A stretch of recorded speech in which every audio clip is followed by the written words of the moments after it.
Okay, let's go ahead and get started. So what was the word today? Faith. Yep. Faith, trust, and belief all center in the same part of the mind that actually sees the future. So this is actually one of those windows in time where the Taoists say that we can see into the future simply because both of our trust, our belief, our faith, and our intent are all focused, right? They all focus together. And that leaves us in this state of believing we can see what's going to happen. And so therefore we're actually seeing the future, right? Or foretelling the future. So it's kind of one of those really fun parts of the time in the Taoist, in the agrarian philosophy. The seeds are planted and the farmer is looking for things to do because he knows that there will be things to do later. And so it's the second stage of prepping. So the first stage was getting all the tools ready and waiting for the ground to thaw a little bit so you could plant. Well, now we've planted, and now we have to prep all the tools of taking care of things, not really for harvest, because that's much later at the end of the summer into the fall. And so we're kind of doing that process of, well, I know that the big rain is done, but the snow isn't thawed yet, which means that the floods are still coming. So the things that you can foresee, you prep for, right? And so this is when the monks are in the mountains and they come down and tell the people, this is coming, and the people are all, oh my God, he knows. Because he's up on the hill and he can see a long distance, he knows what's coming. He's also been through this enough that he's prepared and is able to come down and say, the snows are melting, the lakes are thawing, water will be coming, you must prepare. And so anybody in low-lying areas moves up, anybody down waiting for the floods are setting up the dikes and preparing all the gates and everything to make sure that the flooding happens in the way that they want it to happen. And so it kind of makes sense, that this is the point that we kind of have to have faith. Things will come through and we kind of feel like it. So with that, the chi is also moved from the center of the body and moved out to the edge of the body or to the skin. And the monks say that we're next to radiation. We're next to radiating the energy, which means that it's so on the surface that we can feel other people's chi when we move by them, right? And we can sense the chi moving around us, right? So we kind of get that moment in time where we were quiet and sedentary, and it's moved to the outside, and it's a shock to, oh, I can feel the chi, I can feel the energy moving, I can feel nature growing around me, that kind of sense before summer's energy kind of dulls that, and we just, yeah, whatever, we take off and just do stuff. So this is the opportunity to kind of play with that, to feel the magic of the chi. And so last week we did the exercise where we held the chi ball and we got that kind of stretching and pulling back in, that elasticity going, and you kind of feel that elasticity a couple of times and you start feeling it on the skin. You can feel that something's kind of holding you back and something's pulling you back in every time you do that. So let's try that. So from whatever position, rub the hands together to warm up the skin and get the blood to flow. And then hold the hands in front of the body and kind of pull the hands apart a little bit to form a ball, and just take a breath or two.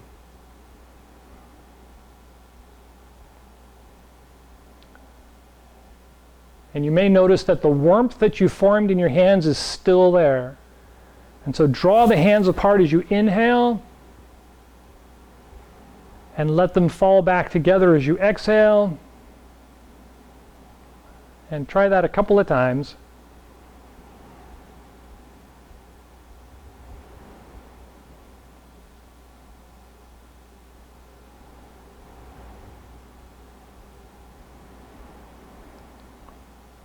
And by the third time, it kind of feels like my hands don't want to go back together again. They're kind of sticky.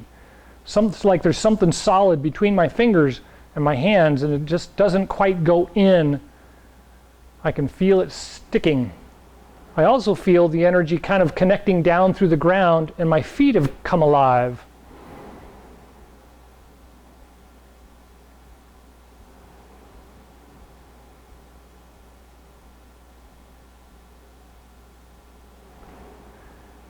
And then go ahead and relax. So everybody kind of get that sensation? Any sense of the feet? No? Okay. So what we talked about last week was that the Dantian actually connects to the palms of the hands and to the base of the feet based on the construct that for a couple 100,000 years we were quadrupeds. We were either lizards or frogs or some form that was working its way up the chain of mammalia until we crested on where we are today. But that still doesn't change the basic physiology of the body. And the Chinese medicine, TCM, recognizes that as being very energetic, and especially this time of year. And so we can take advantage of that energy, and we can help it to circulate the energy in our body. So before we get too far, there's two things this time of year to kind of consider, and that is the lymph nodes are very active this time of year, and so they can stick. They can get stuck really easy. And so the two exercises that we commonly do for this time of year is either hold up the moon or raising the sun, which is kind of this exercise. And that stretches out this area right here, which is where the lymph nodes are, right? And so we want to do this in such a fashion that we cycle between up and down. So coming down lifts us up, and then lifting up and pushing up pushes our legs down, and we squat down, and then we turn them and come back down, and that lifts us up. And then one more of those.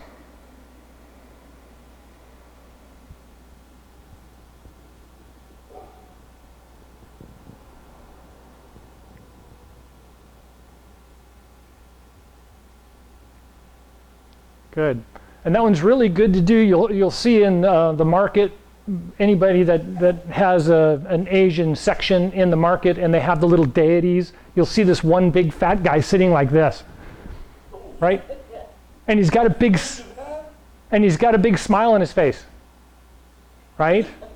And so the lymph connects to this section of the neck as well. And so when you're in this position, smile. Like it doesn't hurt, smile like it's comfortable. And that kind of brings up the energy, and it also turns away stuck energy in the lymph nodes. So the second exercise for the lymph is just to change hands. So you go from here to here and back again. And that's pumping from one side to the other because the lymph nodes are in the arm or in the armpits, and so you kind of open and close them, alternating back and forth. And so that can be a really good exercise, and it follows wave hands like clouds. So if you do any of the Tai Chi exercises, the wave hands like clouds is specifically for the lymph nodes in the arms and in the chest. Okay, so, yes? Is the breathing just on the switching you're in and out? Yes, breathing. That one's a little, it's a little bit more complicated because if I'm turned sideways, it's really hard to inhale. So that's your exhale, and then you inhale and exhale. And then inhale and exhale. Right? So it follows the muscles of the body. We want to be in coordination with the exercise and not fight it yet. There is actually exercises that you go against the movement and you tighten, and that works with the kidneys and the adrenals and the lymph system, or thyroid system in a different way. And that's a little bit more advanced. We don't go into that too often, but at least I touch on it once in a while. Thank you. Good question, though. So then the exercise that we're going to kind of look at today is eagle gathers clouds or grasps clouds, which is reaching out as we move forward. So I'm in this position and I'm reaching and grabbing and I'm pulling back and setting down. So I kind of come up and out, grab the clouds and draw them in, and I sink down and sit down. And then try the other side, same thing.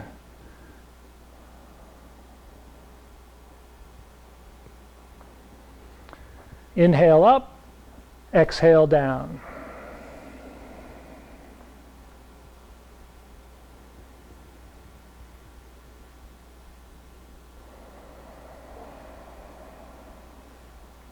Good.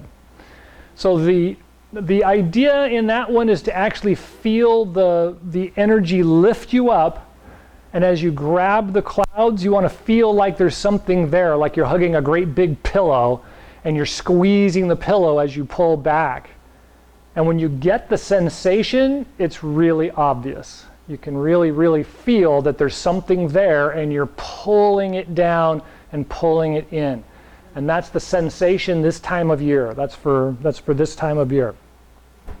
Did anybody get that sensation? Kind of feel like you're grabbing onto something? Yes. Okay. So with that, we want to actually get that sensation in the body. So we commonly talk about Chi in the body and Chi in other things as part of yin and yang, right? And if the body is yin, is it all yin and no yang, right? And this is where the philosophy gets really, really fun to play with, because if everything has yin and yang in it, then even yin has yang in it, but it has yin and yang in it, and therefore it starts to kind of, right, expand the idea of, well, then there's got to be both all the time, everywhere, and you can't just emphasize one over the other. And so the body is yin, and our intention is yang, right? The body is just sitting here, pumping blood, breathing air, circulating food and energy, but it really isn't doing anything until our mind says, hey, let's go down, or let's go to lunch, right? That's the intention that drives the body. That's the yang that actually drives the body.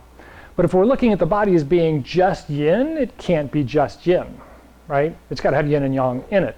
So when we look at the extremities, the legs are yin because they hold us up and they take us to things or take us away from things, right? Where the arms are yang because they're either grabbing something and bringing it in, or grabbing onto something and pushing it away from the body, right? So this is body-centric. The body is on the legs are carrying the body, that's yin, right? Carrying is yin. But if I'm moving something or grabbing something or pushing something, that's all yang, and that's what the arms do, right? And so when we're doing this exercise, we want to really feel the yin is carrying us up slightly, right? And holding us up. But when we grab something and pull it in, we want to feel it as, I wouldn't say aggression specifically, but as strength. You know, I want to feel the strength of pulling it in happening as the body just relaxes and retreats. You get this nice, right? So we want this part of the body to be relaxed when it's moving up and moving back, and only the hands have this moment of strength that draws in and then fades away, because strength doesn't last, we know. Right? So far so good?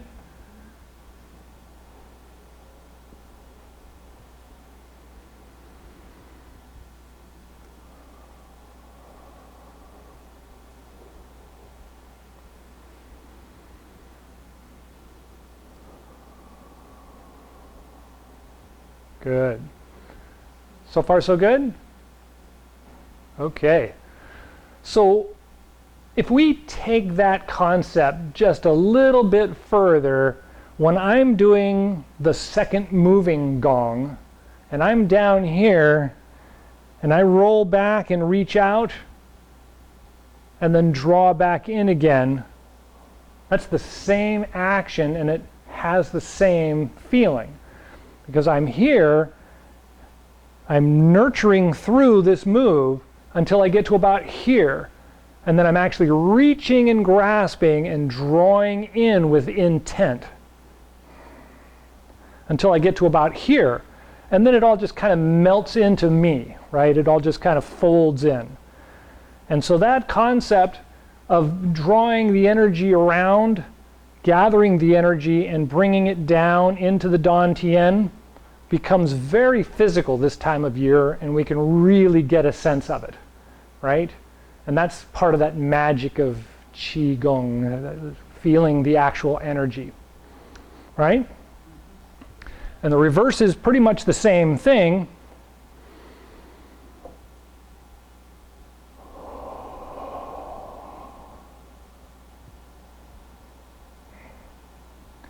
If I'm coming up, it's very smooth and kind of simple, very supportive, but I turn up and come out, and it's almost like I'm swimming, but then when I pull back, it sinks down and sinks in again.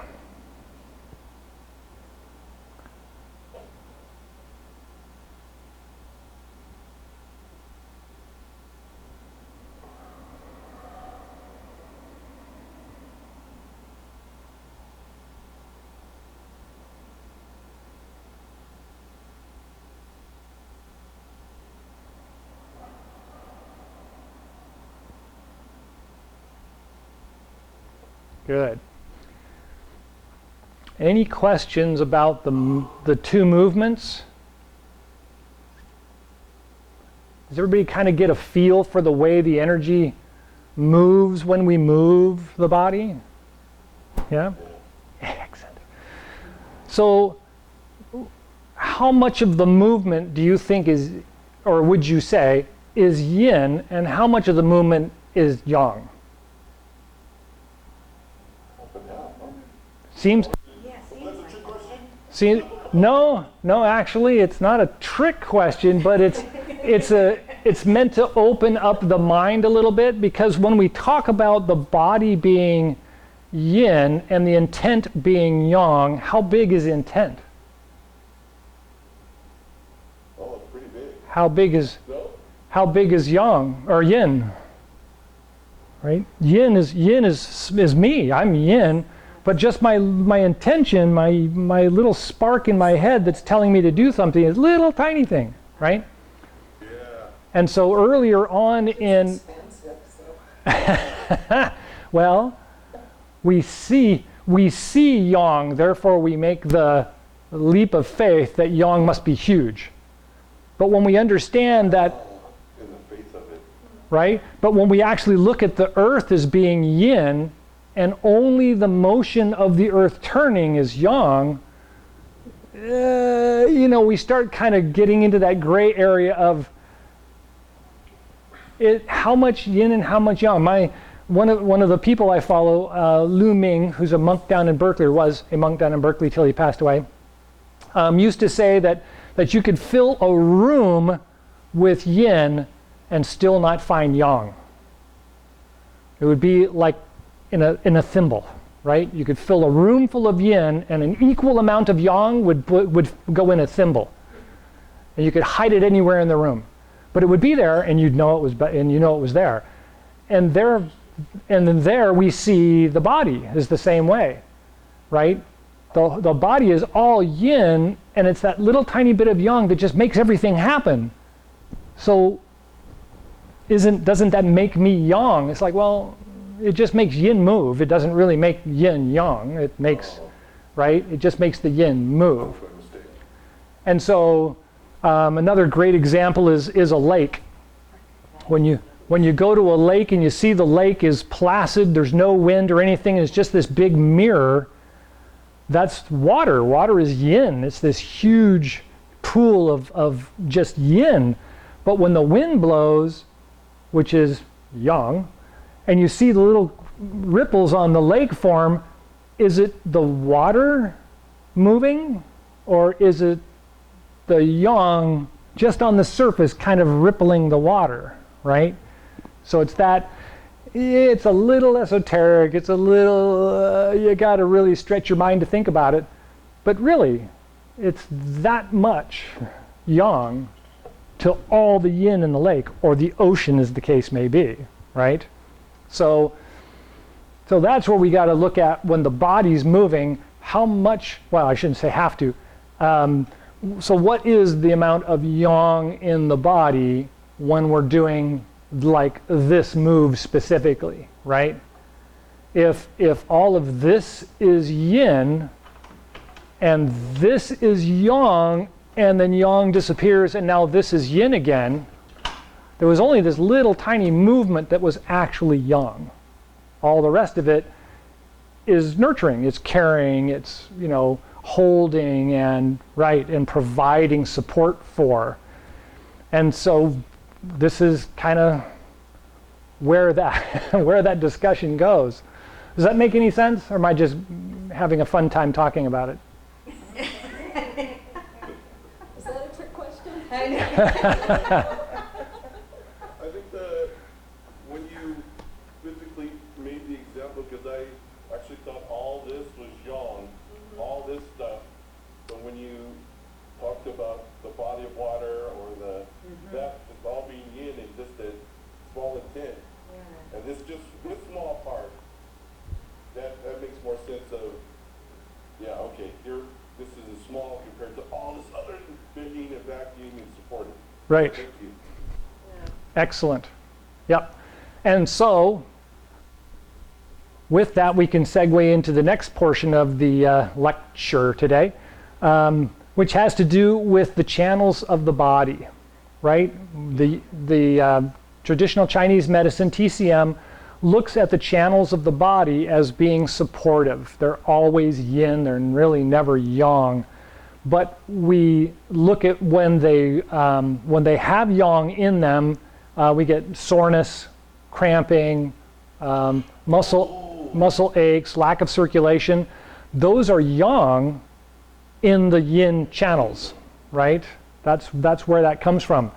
And so one of the exercises for this time of year, because it's the kidney liver in this time of year, the liver qi stagnation can be very dramatic and can cause illnesses, and we feel it in cramping down the side of the legs. So we get cramping in the side of the legs, the front of the leg. We're laying in bed at night and we're just wiggling our foot, trying to go to sleep, trying to get the cramping to go away. Well, It happened to me last night. oh. So this exercise of rolling the feet from side to side, right? You can feel the muscles down the side of the leg come alive as we're doing that exercise. Well, the same thing happens when we roll the feet from center to the outside and back. So any of the times we're actually rolling the feet, doing the exercises, and as I said, the magic of this time of year, we can feel those muscles really apparent, and it's really, really obvious for us at this time of year. So when we do those movements, we can really feel what they're impacting, how they're influencing the flow of the body and the energy channels of the body, which TCM uses so regularly. Does that make sense? So, should I say it again? Doing the Qigong exercises on a regular basis helps to smooth out the channels and the energy in the body, allowing for perfect circulation and natural flow of energy. Is that a commercial? Yeah. That sounds like a commercial. So, any other questions before we close? Because we're kind of almost done. No? Thank you very much. Let's practice, right? Thanks to Joe for reminding me to start taping the sessions. So there are taped sessions you can always go back and review, and they have different exercises for each year, because I keep learning new things and I keep bringing different things and applying new things to the class along with the regular knowledge of stuff. All right, no questions. From the standing position, relax the body. Feel the heels kind of stick to the ground, because there's our yin portion of the foot, and the toes are the yang portion of the foot. So we want to really stick the heels in the ground and sit down on the heels. And then feel the outside of the feet as you set your knees out slightly so you can point them over your toes. Round the arms and open the chest.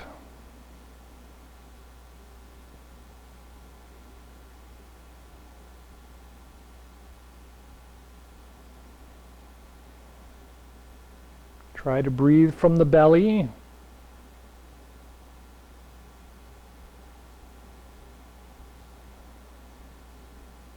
And when you're ready, turn the palms out. Inhale, rise up.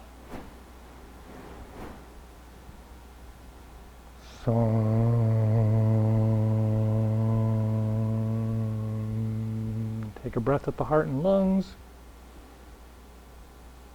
And guide it down to the Dan Tien and Ming Men. Take a breath there.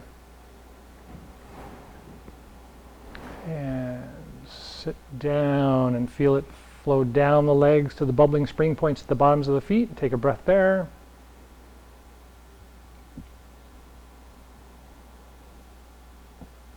And take a couple of short breaths and just try to get a good feeling for the energy on the bottom of the feet touching the ground.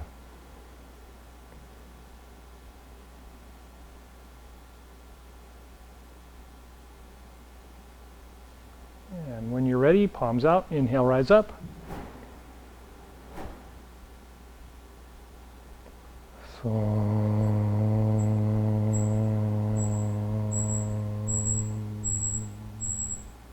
Take a breath at the heart and lungs.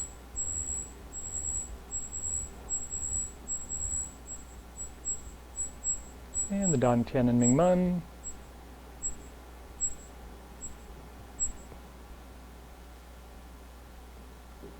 And the bubbling spring points at the bottoms of the feet. And take a couple more breaths and grip lightly with the toes. Feel the yang of the toes grabbing the ground and holding on.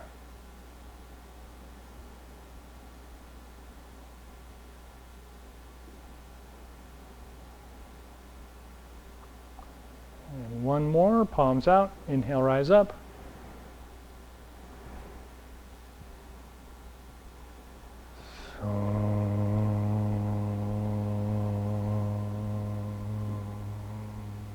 Take a breath at the heart and lungs.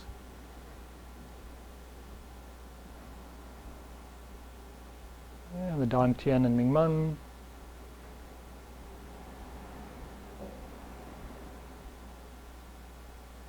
And the bubbling spring points at the bottoms of the feet.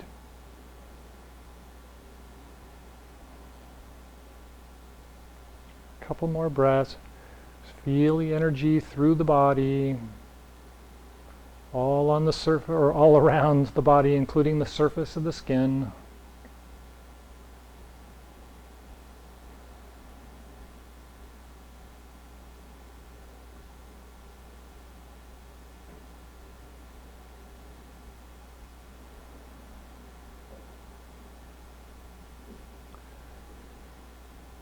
All right. Any last thoughts or questions? Well, thank you for coming.